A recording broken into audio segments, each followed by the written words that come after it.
Good morning. हमारा section 1 और 2 pros and poetry complete हो चुका है। सेक्शन 3 राइटिंग स्किल्स हम सेपरेटली करेंगे। वो सारे एक्सप्लेनेशन सभी चीज़ों के और स्टैंडर्ड आंसर्स कैसे हम तैयार कर सकते हैं जो उस टाइप के किसी भी क्वेश्चन के लिए हम कर सकें, वो सभी कुछ प्रिपेयर करेंगे इंशाल्लाह। अभी चलते हैं सेक्शन 4 की तरफ। 4.1 है हिस्ट्री ऑफ नॉवेल। नॉवेल की क्या हिस्ट्री रही है वो हम देखते हैं। नॉवेल की शुरुआत कैसे हुई। The 18th century has gifted English literature to entirely new forms which are without any traces in the ancient classical heritage। 18th century में इंग्लिश लिटरेचर में दो नए जानर आए जो पहले क्लासिकल एंशियंट पीरियड में वो नहीं थे, उसका कोई भी ट्रेस नहीं था, उसका कुछ भी उससे रिलेटेड चीज़ें नहीं लिखी जाती थी उसके पहले, उस टाइप का कुछ भी। कौन सी दो नई जानर या कौन से दो नए सिन्फ आए 18th सेंचुरी में। One of those was the periodical essay and the other was novel. एक तो पीरियोडिकल ऐसे शॉर्ट ऐसे हुआ करते थे जो सीरीज़ में पब्लिश हुआ करते थे, वीकली, मंथली या 15 डेज़ में, इस तरह से वो पब्लिश हुआ करते थे मैगजीन्स में या न्यूज़पेपर में। और second was novel. Both of these forms specially novel caught the spirit of the 18th century. ये दोनों ही फॉर्म ने, जानर के दोनों ही फॉर्म ने, एक तो पीरियोडिकल ऐसे और एक तो नॉवेल, दोनों ही ने अपने रीडर्स को बहुत अट्रैक्ट किया 18th सेंचुरी के, क्योंकि 18th century it was the revolution period. Scientific revolution हुआ और लोग अभी सुपरस्टिशंस को छोड़ के साइंटिफिक पॉइंट ऑफ व्यू से चीज़ों को देखने लगे थे। तो ये जो इन्होंने इसमें लिखा भी है, 18th century as the age of intellectual, sentimental and realistic plain and tried to instruct the readers which would help them to a more purposeful and virtuous life. तो ये इंटेलेक्चुअल लोगों का ज़माना था जो रियलिस्टिक होके सोचते थे किसी चीज़ को, रियलिस्टिक थे जो रैशनली सोचते, रैशनली काम करते। अभी चीज़ों को साइंटिफिक पॉइंट ऑफ व्यू से देखा जाने लगा था। तो ये जो नॉवेल होते थे ये अपने रीडर्स को इंस्ट्रक्ट किया करते थे और वो नॉवेल पढ़ के जो रीडर्स होते थे वहाँ उस वक्त के जो आम इंसान थे वो अपनी ज़िंदगी को और ज़्यादा बामकसद और ज़्यादा कीमती बना पाते। Since the time of its origin, novel has been gaining popularity and growing gradually। अपने शुरुआत से ही नावल को बहुत ही मकबूलियत, बहुत ही शोहरत मिली और वो आज भी ग्रो कर रहा है। Today it is recognized as the most dominant literary genre। आज ये सबसे ज़्यादा गालिब सिन्फ माना जाता है लिटरेचर की, अदब की सबसे गालिब सिन्फ माना जाता है। इंग्लिश लिटरेचर में नावल को सबसे ज़्यादा इम्पोर्टेंस हासिल है। A novel is a relatively long narrative fiction which describes intimate human experiences normally in a prose form। भी नावल क्या है देखते हैं। नावल एक्चुअली एक लॉन्ग नैरेटिव फिक्शन है, बहुत बड़ी कहानियाँ ये होती हैं। लॉन्ग फिक्शन है, नैरेटिव है, चीज़ों को तफसील से बयान किया जाता है। विच डिस्क्राइब्स, जिसमें इंसानी ज़िंदगी के जो तजुर्बात है, जो रोज़मर्रा की ज़िंदगी में इंसान को जो तजुर्बात होते हैं, जिन चीज़ों से इंसान रोज़ाना गुज़रता है, उन सारी चीज़ों को डिपिक्ट किया जाता है, उन सारी चीज़ों को बयान किया जाता है प्रोज़ फॉर्म में, नसर के फॉर्म में, ये सेंटेंसेस के फॉर्म में, not poetry. The present English word novel is right from the Italian novella meaning new. जो आज हम नॉवेल वर्ड यूज़ करते हैं इंग्लिश में, तो ये इटालियन वर्ड नोवेला से निकला है जिसकी मीनिंग होती है new. A novel narrates a story, embellishing it with more details of time, place, nature, people and their minds, their gestures and activities। Novel एक स्टोरी नरेट करता है। नावल में एक्चुअली एक कहानी होती है जिसमें सारी ही चीज़ें, टाइम, प्लेस, नेचर, लोग, उनके तासुरात, उनके ख़यालात, उनके माइंड, उनके जो चेहरे के एक्सप्रेशंस है और उनकी जो सरगर्मियाँ हैं, उनकी एक्टिविटी एक्टिविटीज़ है, ये सारी ही चीज़ों को काफ़ी तफसील से बयान किया जाता है नावल में। It creates the picture of the society of that time, और ये उस वक्त के समाज की तस्वीर खींचता है। Novel makes life easier to understand than in drama and poetry. Novel life को आसान बनाता है और समझने के लिए ड्रामा और पोइट्री के मुकाबले में ज़्यादा आसान होता है नावल से लाइफ को समझना। नावल के ज़रिए लाइफ को समझना ड्रामा एंड पोइट्री के मुकाबले में ज़्यादा आसान होता है। In modern era novel has adopted literary prose, और आज के ज़माने में मॉडर्न एरा में नावल ने लिटरेरी प्रोज को अडॉप्ट किया है। The novel as a literary genre has a history of about 2000 years. Literary genre की हैसियत से नावल की जो हिस्ट्री है, नावल की जो तारीख़ है, वो 2000 साल पुरानी है।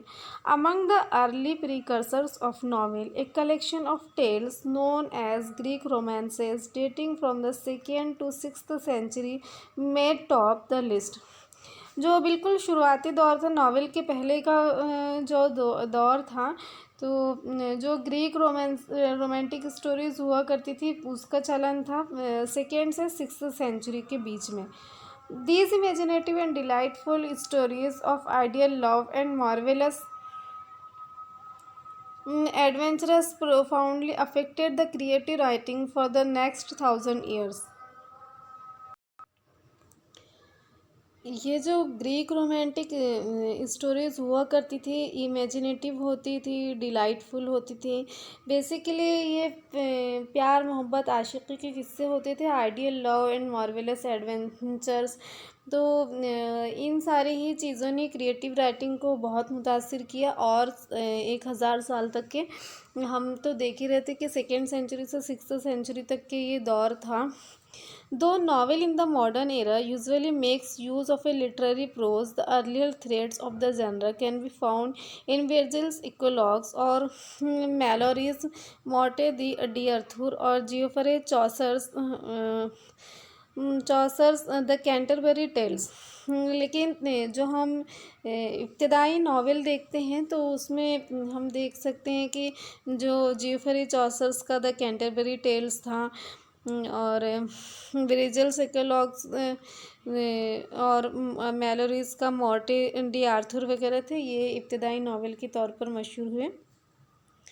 मुरासाकी Shikibu's tale of Genji has been described as the world's first novel.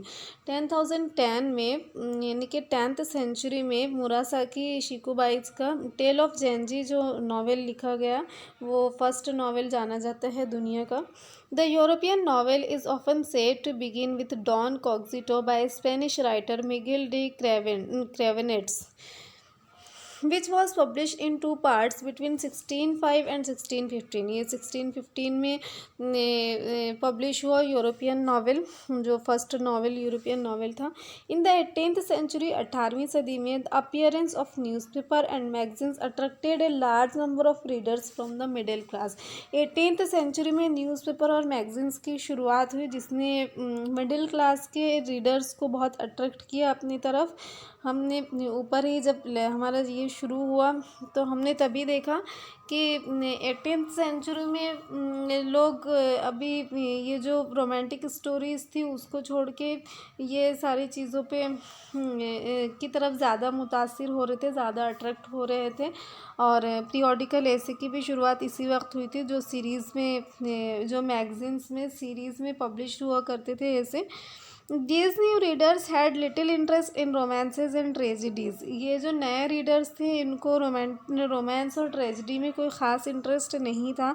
Which were appreciated by the upper class, जबकि जो अमीर तबके के, आला तबके के लोग थे वो लोग इसको बहुत पसंद करते थे। Thus need for a new type of literature arose that would express the new idea of the 18th century। ऐसे में एक नए टाइप के लिटरेचर की ज़रूरत महसूस हुई जो 18th सेंचुरी के नए आइडिया को एक्सप्रेस कर सके, बता सके, उसकी तस्वीर कशी कर सके।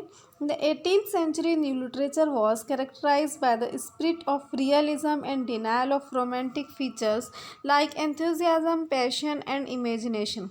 ये बहुत इम्पॉर्टेंट है, आप इसको अंडरलाइन कीजिए, हो सकता है कि आपको ऑब्जेक्टिव क्वेश्चन में भी ये आए कि जो 18th सेंचुरी का लिटरेचर था उसमें स्पिरिट ऑफ रियलिज्म थी और रोमांटिक फीचर्स का डिनायल था। रोमांटिक फीचर्स को ये रीडर पसंद नहीं करते थे और रियलिस्टिक हो के सोचते और रियलिटी को पसंद करते थे। The foreground for the novel was prepared by all these factors. तो जो नॉवेल है उसकी भी ज़मीन इसी बुनियाद पर तैयार की गई। आफ्टर 1740 के बाद novel originated as a literary form in England. England में नावल लिटरेरी फॉर्म की शक्ल में इसकी इब्तिदा हुई।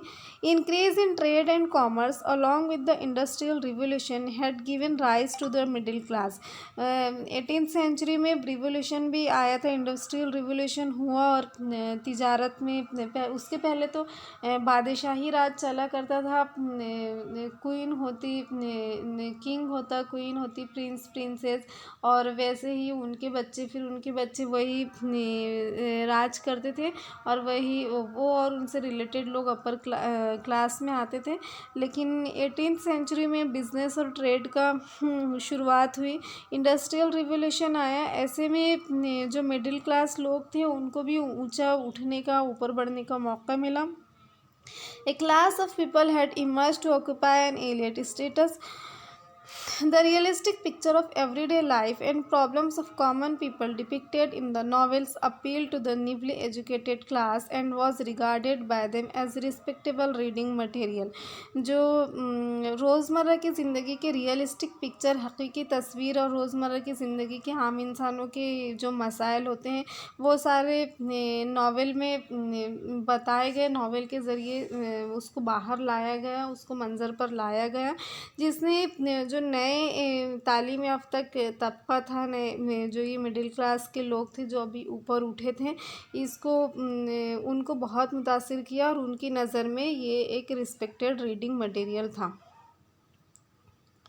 This novel as a form appears to have been designed for both to voice the aspirations of the middle and lower classes and meet their longings. ऐसे में novel ये जो मिडिल क्लास के एस्पिरेंट थे उनकी आवाज़, मिडिल और lower class के एस्पिरेंट्स की आवाज़ बन के उभरा और साथ ही वो उनकी ख्वाहिशात तक भी पहुंचता था। वो उनकी जो ख्वाहिशें, उनके जो सपने और जो उनके अरमान होते हैं वो सारी चीज़ें भी इसमें ज़ाहिर होती थी और उनको सेटिस्फेक्शन होता ये सारी चीज़ें पढ़ के।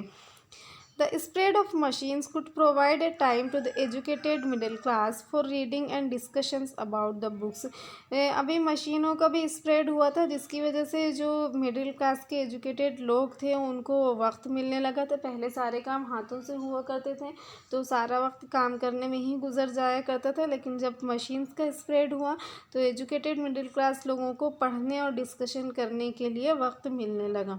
Drama and poetry were the two literary forms that were fading away. अभी जो ड्रामा और पोइट्री था, जो उसके पहले जो 16th-17th सेंचुरी का टाइम और उसके पहले का जो टाइम है, जो राजा महाराजा हुआ करते थे और वो बस शेर व शायरी, इश्क आशिकी के किस्से, यही सारी चीज़ों में उनका इंटरेस्ट था और इसमें एक खेल हुआ करती थी। ये सारी चीज़ें उनके लिए एक दिल बहलाने का ज़रिया बस। तो ड्रामा एंड पोइट्री को उस वक्त बहुत पॉपुलरिटी हासिल थी। तो अभी 18th सेंचुरी में ये सब मध्यम पड़ने लगे, ये सब गायब होने लगे। Novel was a combination of some features of them. जो नावल था ये कॉम्बिनेशन था, कुछ फीचर्स तो इसमें ड्रामा एंड पोइट्री के थे और and some new features were added to the form, और कुछ न्यू फीचर्स उसमें ऐड किए गए थे जो हमने पहले ही देखा कि realistic picture of day to day life उसमें शामिल की जाती थी, उसमें तस्वीर कशी उसकी की जाती। It was a prominent form in the 18th century and onwards to encompass the social, political and cultural happenings and scientific progress. तो ये 18th सेंचुरी में सबसे गालिब सिन्फ रही लिटरेचर की, सबसे गालिब जानर रहा 18th सेंचुरी में। और उसके बाद में भी जो समाजी, सियासी, सकाफ़ती सारी ही चीज़ें जो वक़ू हो रही हैं, जो रोज़मर्रा इंसान जिन चीज़ों से गुज़र रहा है रोज़ाना, और ये जो साइंटिफिक प्रोग्रेस हो रही है, जो साइंस की तरक्की हो रही है, डेवलपमेंट हो रहा है, वो सारी ही चीज़ों नावल में कवर की जाती रही हैं, नावल में कवर की जाती हैं। तो आई होप आपको नावल की हिस्ट्री अच्छे से समझ आया होगा और नावल एक्चुअली होता क्या है। अगर कोई कन्फ्यूज़न है तो कमेंट करके पूछिए। Have a good day.